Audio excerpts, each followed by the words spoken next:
Bonjour à tous et bienvenue à notre programme l'ABC du chinois. Nous poursuivons comme lors des sessions précédentes par ce programme qui va vous permettre de connaître les bases du chinois. Nous avons aujourd'hui encore un programme chargé avec tout d'abord le pinyin ou qui comporte cette fois un tréma, Julie. Nous tâcherons ensuite de vous dévoiler une partie de la structure de la langue chinoise. Pour poursuivre par l'apprentissage du radical U. Et enfin, à la fin de cette leçon, nous vous présenterons l'évolution des caractères chinois.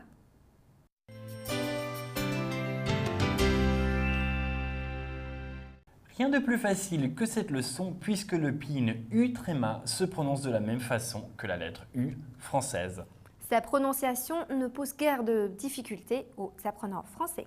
Lorsqu'il ne forme qu'une seule syllabe, il s'écrit U-Y-U, mais sa prononciation reste la même. Et maintenant, essayons de le prononcer aux 4 tons. U, U, U, U. U, U, U, U. U, U, U, U.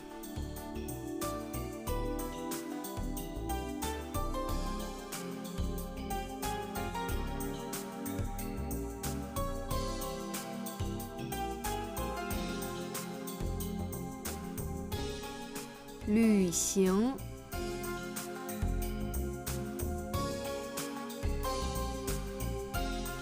Lü行 Voyager.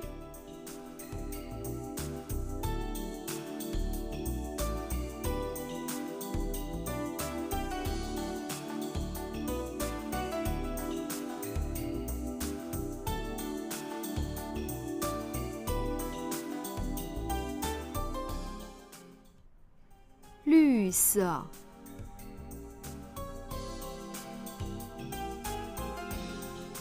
Lü se Vert.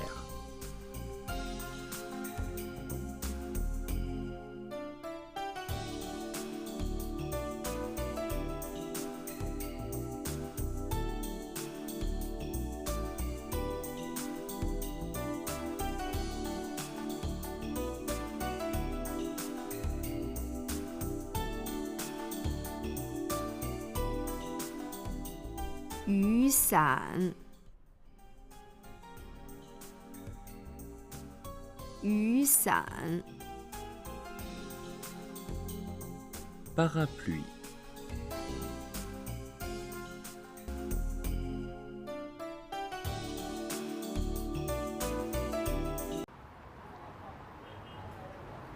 哎，佳佳，你干嘛去啊？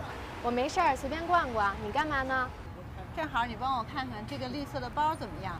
我下周要去旅行，想买个包。挺好看的。你要去哪旅行啊？去云南、四川还有重庆。哦，听天气预报说下周南方有雨，你一定要记着带雨伞，路上注意安全。好的，回来给你带好吃的。好啊，谢谢。哎，佳佳，你干嘛去啊？我没事儿，随便逛逛。你干嘛呢？正好你帮我看看这个绿色的包怎么样？正好你帮我看看这个绿色的包怎么样？我下周要去旅行，想买个包。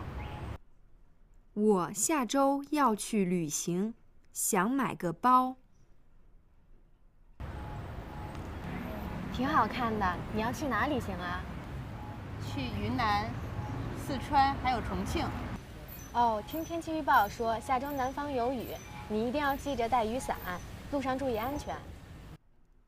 你一定要记着带雨伞，路上注意安全。好的，回来给你带好吃的。好啊，谢谢。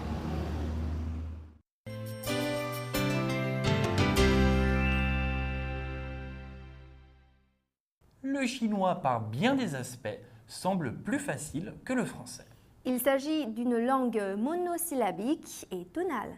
À la différence de la langue française, on n'ajoute pas de suffixe à la langue chinoise. L'ordre des mots est pratiquement le même que celui de la langue française, soit sujet, verbe, objet. Voici un exemple. 我是法国人，我je suis 法国人 français. Les verbes en chinois ne se conjuguent pas et ne dépendent ni du genre ni du nombre. Par exemple, 我们是法国人, nous sommes français. Pour exprimer la nationalité, on ajoute jeune, une personne, au nom du pays. 中国, la Chine, devient 中国人, un chinois. 是 est l'équivalent du verbe être en français. En français, on utilise le verbe être pour décrire une personne. Par exemple, il est beau. En chinois, le verbe être ne convient pas. On ne peut pas dire 他是帅. On utilise plutôt un adverbe qui remplace le verbe être, par exemple, 他很帅, littéralement, il, très beau. Une dernière règle à retenir. La particule pou transforme la phrase simple en négatif. Celle-ci se place devant le verbe. 我不是法国人，我是中国人. Je ne suis pas français, je suis chinois. Mais c'est vrai? À ton avis?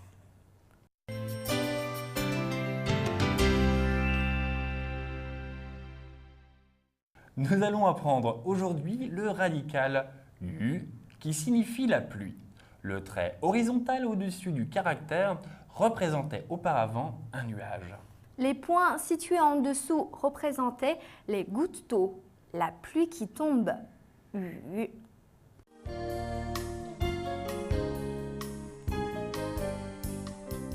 Bing bao. Bing bao.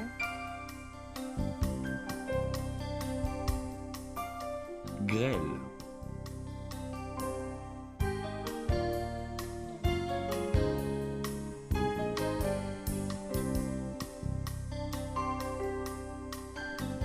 Đả lei. Đả lei. Tonnerre.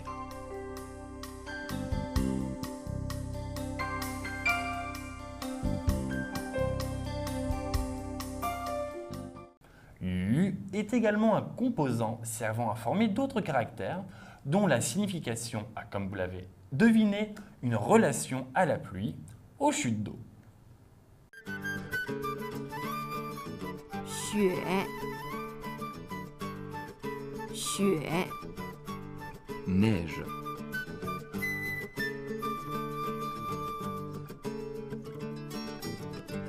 Ou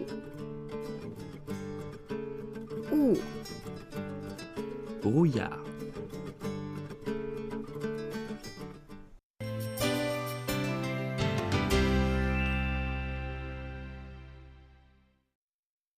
Dans les années 50, la République populaire de Chine a procédé à une simplification des caractères visant à réduire le nombre de traits.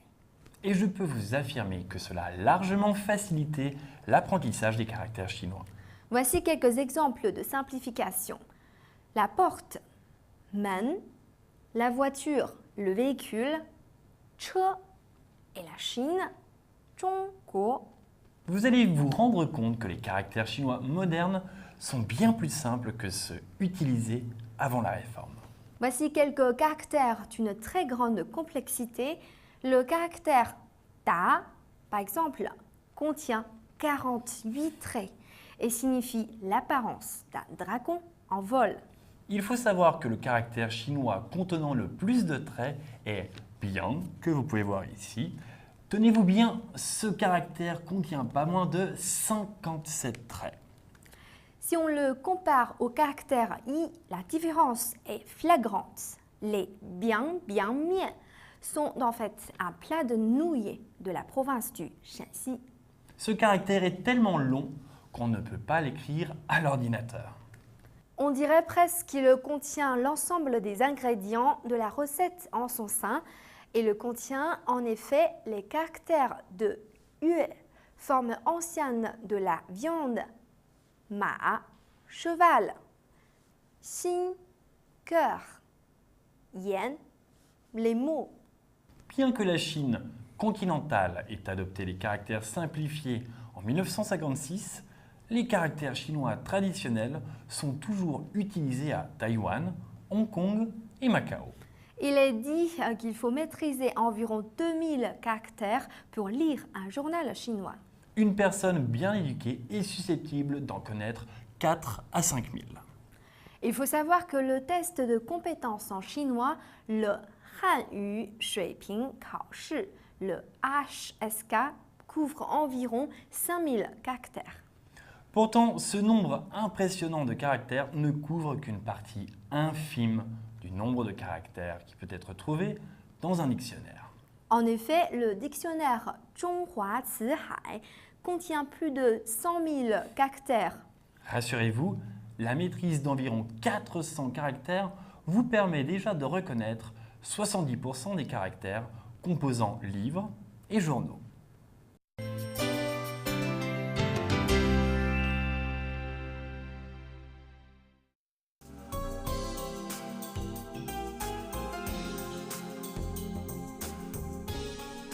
Lü xing,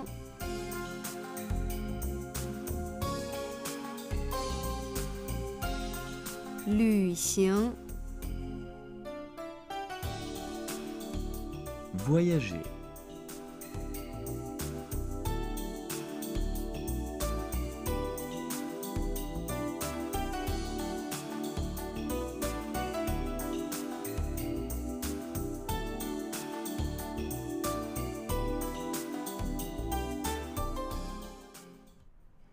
lü se,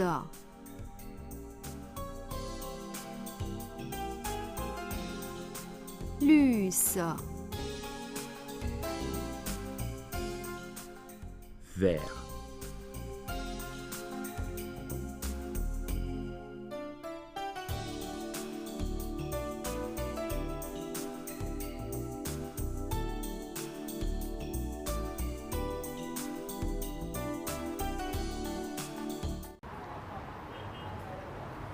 哎，佳佳，你干嘛去啊？我没事儿，随便逛逛。你干嘛呢？正好你帮我看看这个绿色的包怎么样？正好你帮我看看这个绿色的包怎么样？我下周要去旅行，想买个包。我下周要去旅行，想买个包。挺好看的，你要去哪旅行啊？去云南、四川还有重庆。哦，听天气预报说下周南方有雨，你一定要记着带雨伞，路上注意安全。你一定要记着带雨伞，路上注意安全。好的，回来给你带好吃的。好啊，谢谢。Eh bien, c'est la fin de la leçon du jour. Souvenez-vous que le pinyin U-tréma possède la même prononciation que le U français. Les verbes en chinois ne se conjuguent pas et ne dépendent ni du genre ni du nombre, ce qui est quand même moins compliqué que le français. Nous avons vu aujourd'hui le radical U utilisé avec les caractères en relation avec les précipitations. La réforme de 1956 a considérablement simplifié l'écriture chinoise. Tâchez de maîtriser les 400 caractères chinois les plus fréquents. Cela facilitera considérablement votre apprentissage de la langue. Il est temps maintenant de nous séparer. Bon courage à tous et à la prochaine. 再见。